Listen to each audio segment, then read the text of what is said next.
दोस्तों नमस्कार। दोस्तों हमेशा की तरह इस बार भी बहू बेटी और Z5 के इस एपिसोड में आप सभी का स्वागत है। तो चलिए शुरू करते हैं आज का एपिसोड जागृति एक नई सुबह धारावाहिक से। जागृति में आपको पता ही होगा कि चित्ता समूह की लड़की कजरी की जान जागृति कुछ गुंडों से बचाती है और उसकी मदद दोनों भाई आकाश और सूरज ठाकुर मिलकर करते हैं। जागृति पूरी हिफाजत से कजरी को उसके घर पहुंचाना चाहती है और उसकी सेफ्टी को लेकर उसे हिदायत भी देती है। कजरी मेरी बात अभी ध्यान से सुनना। तुम जहाँ जा रही हो उसके बारे में ना मुझे बताना ना उन दोनों को। के क्यों दीदी? जरूरी है तुम्हारी सेफ्टी के लिए। देखो हो सकता है जिन लोगों ने तुम्हें किडनैप किया था ना वो लोग हम तक पहुंच जाए और वो चाहे कितना भी प्रेशर लगाए ना फिर हम उन्हें बता ही नहीं पाएंगे कि तुम कहाँ हो, क्योंकि हमें पता ही नहीं होगा। तुम्हारी सेफ्टी के लिए जरूरी है। ओके?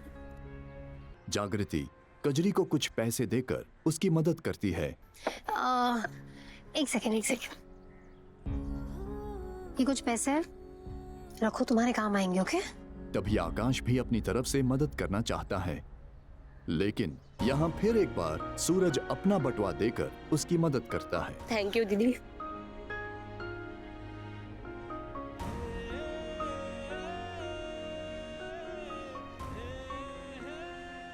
ये लो, थोड़े पैसे और रख लो, काम आएंगे।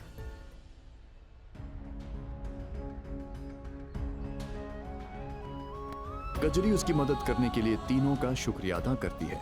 आप तीनों का दिल से धन्यवाद। अपना ख्याल रखना, सेफ रहना। ओके? चलो अब जाओ वरना बस मिस हो जाएगी। जाओ जल्दी, जाओ जल्दी। एक ही दिन में बहुत सारे थैंक यू हो गए। दूसरी ओर कजरी के हाथ न लगने पर कालीकांत ठाकुर अपने साथियों से काफी गुस्सा होता है। अरे कौन सा सस्ता नशा करके यहाँ गिरे पड़े हो? अरे उठ रे!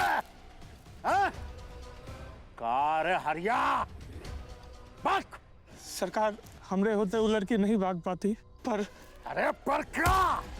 बोल! पर सरकार, कुछ सोच के ही आप अपने दोनों बेटों को भेजे होंगे।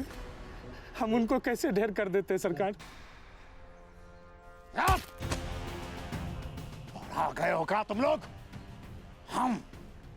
हम कालीकांत ठाकुर अपने दो बेटों को, हाँ, सूरज और आकाश को यहाँ भेजेंगे। एक लगा तुमको।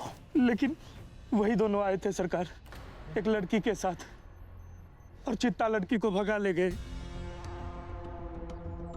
हमारे दो बेटे आए थे एक छोकरिया के साथ। हाँ? कौन है रही छोकरिया? जमाई नंबर 1 की कहानी में जब से चोटवानी परिवार में घर जमाई बने नील को उसकी सासू माँ ने साड़ी पहनने का फरमान छोड़ा है, तब से नील की सिट्टी पिट्टी गुल हो चुकी है। तुम? मेरा मतलब आप? रिद्धि अपनी माँ को समझा बुझाकर नील की मुश्किल को आसान करने की कोशिश करती है, लेकिन साड़ी पहनने का खौफ पाल रहा नील उसकी बातों पर गौर ही नहीं करता। आपकी माँ की ख्वाहिश है कि मैं साड़ी पहनूं, पर क्यों? मैं क्यों साड़ी पहनूं? नील, तुम गलत समझ रहे हो। नहीं, मैं बिल्कुल सही समझ रहा हूँ, आप गलत समझ रही हैं। और अपने बड़बोलेपन के कारण रिद्धि को बोलने का मौका ही नहीं देता, जिसकी वजह से वो और मुश्किल में फंस जाता है। आप जानती हैं कंचन चोटवानी अपने आसपास के सारे मर्दों को औरत क्यों बनाना चाहती हैं? अरे वो इसलिए बनाना चाहती हैं क्योंकि वो खुद मर्द बनना चाहती हैं। अरे इतना शौक है मर्द बनने का तो वो काम क्यों नहीं करती? खुद ही शर्ट पैंट पहन के घूमने लग जाए। लेकिन उनकी भी प्रॉब्लम है, अगर वो शर्ट पैंट पहनेंगी तो अच्छी नहीं लगेंगी ना। Times up. आखिरकार रिद्धि नील की बकबक से पक जाती है और गुस्से में अपनी माँ की नील को साड़ी पहनने की शर्त पर कायम रहकर उस पर साड़ी पहनने के लिए दबाव डालती है। तुम्हें पता है मैं इतनी देर से तुम्हें क्या कहने की कोशिश कर रही हूँ? मैं ये बोलने की कोशिश कर रही थी कि अगर तुम साड़ी पहनने में कंफर्टेबल नहीं हो तो कोई बात नहीं, मत पहनो। लेकिन अब तो तुम्हें साड़ी पहननी पड़ेगी। नील रिद्धि की बात को मानने से इनकार करता है तो रिद्धि उसे शादी के दौरान हुए कॉन्ट्रैक्ट की याद दिलाती है। कंडीशन नंबर 3, तुम मेरे वर्कर हो, इसलिए तुम्हें मेरी हर बात माननी होगी। और अगर मेरी मॉम कहती है कि तुम बिकनी पहनोगे तो तुम बिकनी पहनोगे। रिद्धि के रवैये को देखकर नील चौंक जाता है।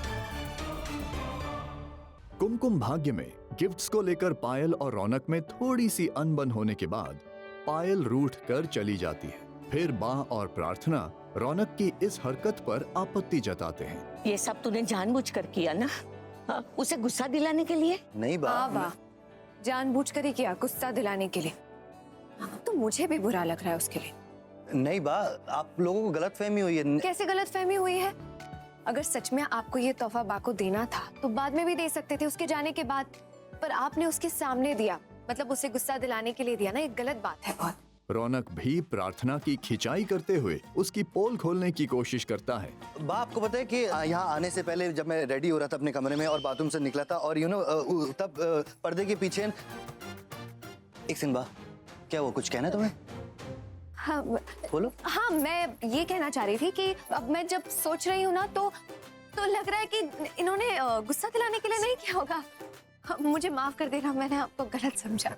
स्मार्ट गर्ल बड़ी जल्दी समझ जाती है भाई। स्मार्ट गर्ल, प्यारी बच्ची है। यहीं से रौनक और प्रार्थना की प्यार भरी नोक-झोंक शुरू होती है। पायल रुको। पायल अपमानित होकर गुस्से में जाने की कोशिश करती है, तभी उसकी माँ उसे रोककर समझाती है। तुम उसके दिल में अपनी जगह बनाओ, उससे दोस्ती बढ़ाओ बेटा, प्लीज। स्मिता भी अपने बेटे रौनक की खूबियों को गिनाते हुए पायल को मनाने की कोशिश करती है। पायल, रौनक थोड़ा शरारती है, लेकिन तुम्हें वो लाइक जरूर करेगा, वो दिल का बहुत अच्छा है। तुम जैसी लड़की उसे कभी मिल ही नहीं सकती। And when he will know that, he will fall in love with you. Absolutely बच्चे, और हम हैं ना तुम्हारे साथ। रौनक का दिल ना हीरे की तरह है, उसे वक्त लगता है, but you can win him over. जिसमें वो कुछ हद तक कामयाब भी होती है। पायल रौनक की माँ की सलाह पर अमल करने के लिए मान जाती है और उसे अंजाम तक पहुँचाने के लिए रौनक को प्यार से जीतने की ठान लेती है।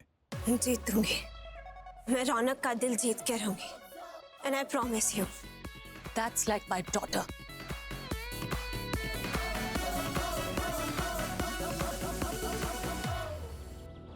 जाने अनजाने हम मिले में पूनम के साथ हुए घरेलू हिंसा से वीरेंद्र सूर्यवंशी की मुश्किलें बढ़ने के आसार नजर आते हैं। होश में आते ही पुलिस पूनम का बयान लेने अस्पताल पहुंचती है।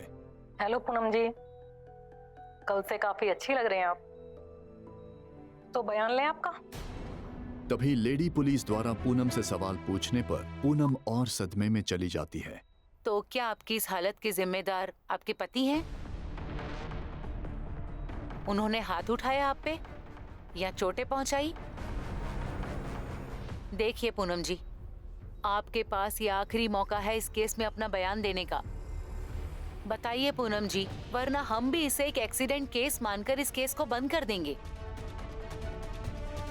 बहुत देर तक पूनम से जवाब न मिलने पर वीरेंद्र थोड़ी राहत भरता है और पुलिस बिना बयान दर्ज किए जाने के लिए तैयार होती है। सॉरी, जब यही कुछ कहना नहीं चाहती, हम कुछ नहीं कर सकते। तभी पूनम को रीत के धाड़स बढ़ाने वाले शब्द याद आते हैं जो उसे पति वीरेंद्र के खिलाफ जाने के लिए प्रेरित करते हैं। शरीर पे लगे हुए घाव से कहीं ज्यादा दर्द दिल और आत्मा पे लगे हुए घाव देते हैं। अगर सही समय पे उन्हें भरा ना जाए ना, तो वो इंसान को अंदर ही अंदर खा जाते हैं। आपको अपनी चुप्पी तोड़कर फिरू भैया को उनकी गलती का एहसास दिलाना होगा। भाभी, मुझे ये चोटें किसी एक्सीडेंट की वजह से नहीं लगी।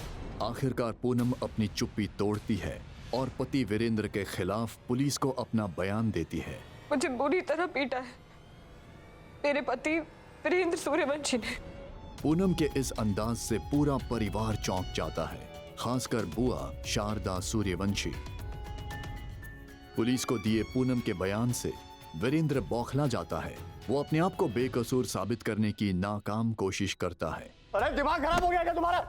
कुछ भी बोल रही है। इंस्पेक्टर साहब ये सीढ़ियों से ही गिरी है, तभी तो इसके दिमाग पर चोट लगी है, तो उल्टी सीधी बातें कर रही है। देखिए। और गुस्से में रीत पर ही अपनी बीवी को भड़काने का आरोप लगाता है। माँ माँ आप कुछ बोलते क्यों नहीं हो? माँ ये मेरे को लेकर जा रहे हैं। मैं बेकसूर हूँ माँ, मैंने कुछ भी नहीं किया। ये रील चौधरी, इसी ने भड़काया मेरी भोली भाली बीवी को। बाहर लेके जाओ इनको। ये आदमी पूनम जी के आसपास भी नहीं दिखना चाहिए। पूनम तुम ऐसा क्यों कर रही हो? पूनम मैं हूँ तुम्हारा पति, तुम्हारा वीरेंद्र, तुम्हारा वीरेंद्र जी। पूनम मत करो ऐसा। पूनम मैं जानता हूँ तुम ऐसा नहीं करना चाहती हो। पूनम पूनम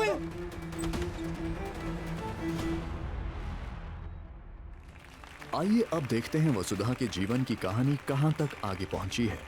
देवांश वसुधा के साथ अवार्ड फंक्शन में मौजूद है और अपनी मासा को सच ना बता पाने के कारण अपने आप को असहाय महसूस भी कर रहा है। जो उतने छूट में माधव की जगह बैठना ही नहीं चाहिए था। वो फैसला मेरी जिंदगी का सबसे गलत फैसला था। अपने आप को वो कोसता भी है। और वो दिन मेरी जिंदगी का सबसे काला दिन।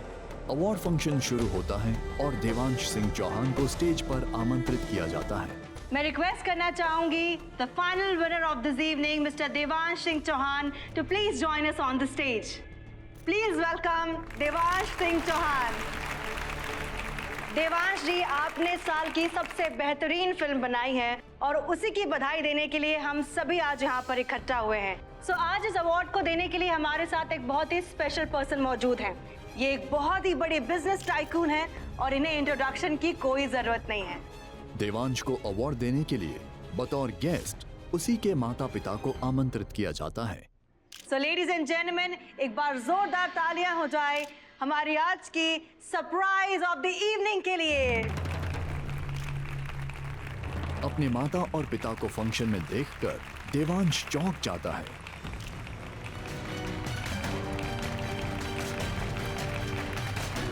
उसके लिए तो ये सरप्राइज से भी कहीं ज्यादा बढ़कर हो जाता है। Welcome ma'am, welcome sir.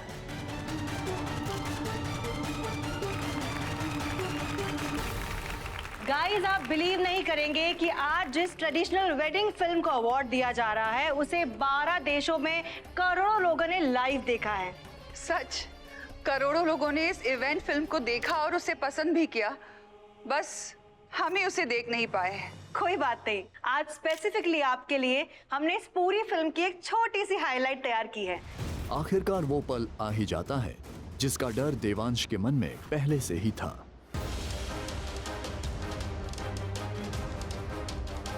तो दोस्तों, मिलते हैं अगले एपिसोड में। तब तक देखते रहिए बहू बेटी और ZEE5 और अपने पसंदीदा ZEE TV के सभी शोज बिल्कुल फ्री ओनली ऑन ZEE5, क्योंकि ZEE5 TV है आपका अपना टीवी।